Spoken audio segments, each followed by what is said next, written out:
ये है प्रेम की घारी, देखो मस्त टमटमीत फुगलेली आहे. आणि ही आहे पवित्रतेची घारी, ही सुद्धा छान फुगलेली आहे. आता आपण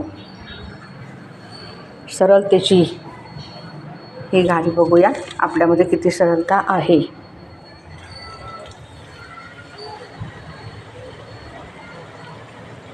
सरलता, सरळ स्वभाव पाहिजे.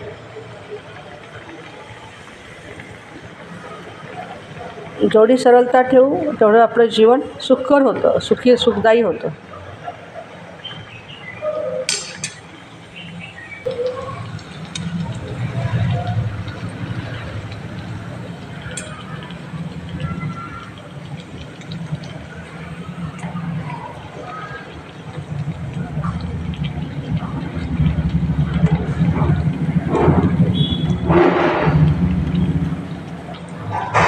आणि अशा प्रकारे ही सरळतेची पण घारी तयार झालेली आहे.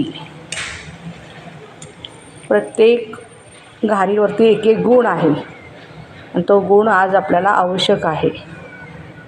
ठीक आहे. आणि अशा प्रकारे आपण आता इतर गुणांच्या पण घारी बनवून घेऊयात. बाबांना भोग लावून खाऊया.